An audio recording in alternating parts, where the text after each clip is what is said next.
these green card holders from what they call countries of concern. We're just getting an update on what those countries are, what this means. This is a potentially very significant development, right? It is significant because it will go far beyond just this incident with the attack in D.C. involving these two National Guard members who are in critical condition.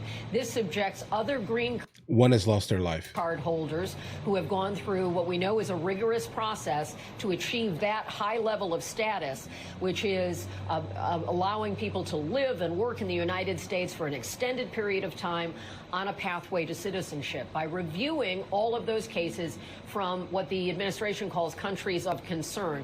And they have defined those countries in specific documents. It includes Afghanistan, of course, I would expect but it also includes some of the countries that you would expect to have terror concerns or unstable governments, things like that, from around the world.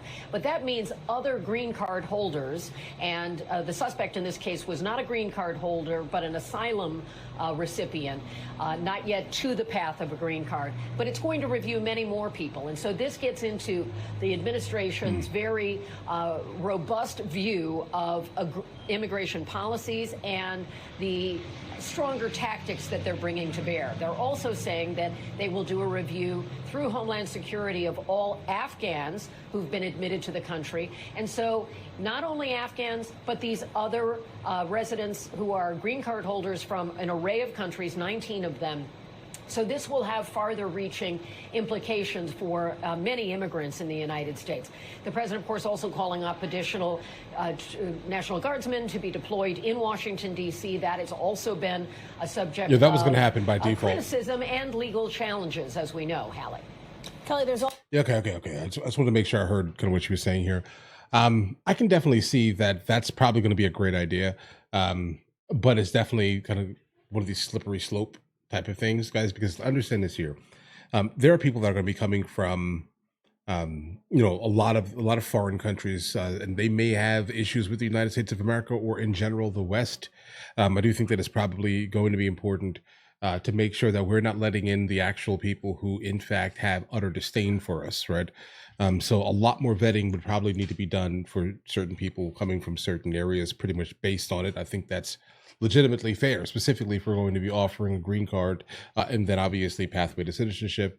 We need to make sure that the people that we are letting into the country specifically are not going to be to our detriment. Also, when we talk about the suspect, we're learning more about the work that he did in the so-called Zero Unit, one of these Zero units that worked closely with the U.S. in the war in Afghanistan. Can you tell us more about what that is, what the work was, what we're hearing from some of the members of the Trump administration about this? Well, from a very long period of time of the U.S. being on the ground in Afghanistan, there were partnerships developed with lots of Afghans to work alongside the U.S. military and intelligence officers who were in country. And officials say that this suspect was a part of one of those units that worked with the CIA, and he had done that for a number of years. And that's why he got asylum? On its face, it is likely that they did some vetting of who he is and what his work was.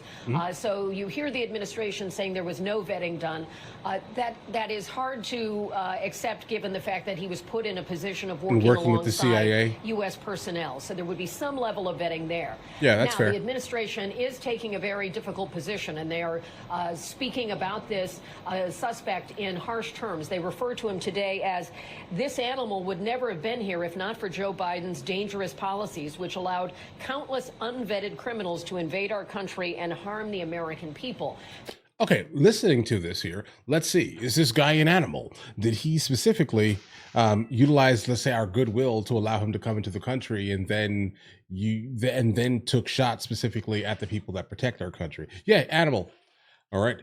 Then the rest of it obviously feels like rage, right? Obviously, which is understandable because we did lose someone here. But now, did Joe Biden allow countless of unvetted criminals to invade our country? Yeah, kind of, right? I think by default here, but I think in the context of the guy who actually did this heinous act, the animal, right? Yeah, I think he was vetted, guys, because I mean, again, you're working in close proximity to the CIA.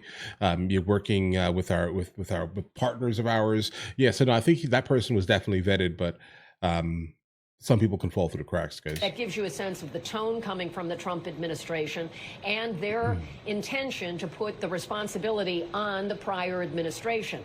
And again, we don't know the specifics of the vetting involving this suspect, but there was certainly I'm sure some measure of assessment through his service alongside U.S. personnel, and then the administration, the Biden administration at the time of allowing for the influx of Afghans who had been working with the U.S.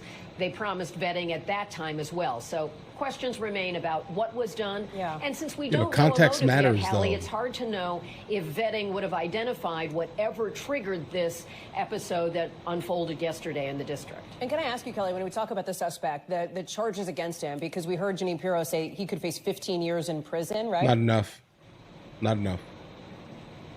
Well, the charges at this point are very much kind of the moment. We have two soldiers who are in critical condition, and so these are assault charges at this point.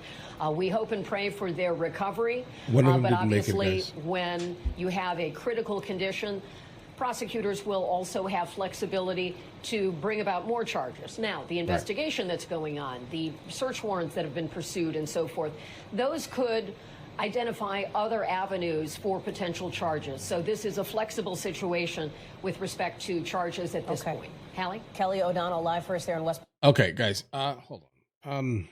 You need to give that guy the chair. All right, let me just start right there.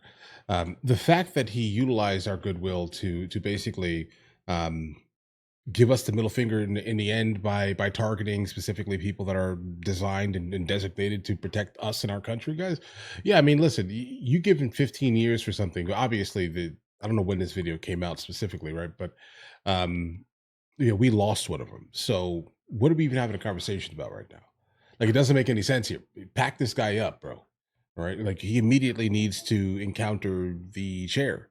Right, he's a bad guy. He's a big bad guy, utilizing our nice gesture, let's say, of allowing him to claim asylum in the United States of America against us here. And now we're to the point where now other people are about to be basically targeted. You get what I'm saying here? Like, they're about to be targeted because of this guy's actions. Like, you understand how the media cycle runs, right? But he didn't care about anything. He cared about whatever motive he actually had. Who cares about his motive? I don't care about it. He did it, right? But the fact is that now he represents a gigantic amount of people that also may have claimed asylum that have not even the same thought process or like mental anguish that he specifically has, guys, right? And now look at the situation we're in. You understand? Now all these green card holders that may have been able to get here, like, understand this here, not asylum seekers, green card holders, the ones who actually could afford to do it legally from whatever country they're coming from. Now they're going to be looked at like, I don't know if I should be able to be here anymore, if they could be here anymore. That's kind of the vibe that you just caused, basically. Like, you caused that. Who's to blame? All right, who is to blame here? But I don't blame them for specifically wanting to like add some like extra pressure specifically to vet, people that are coming from countries that are particularly like hostile towards the United States of America or in general the West. I don't blame them in that context here. But just understand this here. The inciting incident was this guy. All right? So I don't know what he thought was going to happen, but you must not know America. Okay. So now look, your other people are going to be affected by your nonsense. Congratulations. You played yourself. Whatever cause you had, whatever anti-American cause you had is irrelevant now. Guys, do you want to watch movies with me? I never actually thought to like promote it over here, guys. But if you guys do want to watch it, guys, we have hundreds of movies, and I mean hundreds of movies that we've reacted to. You guys can come watch them with me if you want to, along with many TV shows. Currently we're working on the show Dexter, along with Vikings, and we have a lot of series that are already completed. But if you guys do want to watch it with me, the link is in the description. Everything's available at the second tier. But of course, if that's not your thing, guys, don't worry, right? Listen, like and subscribe.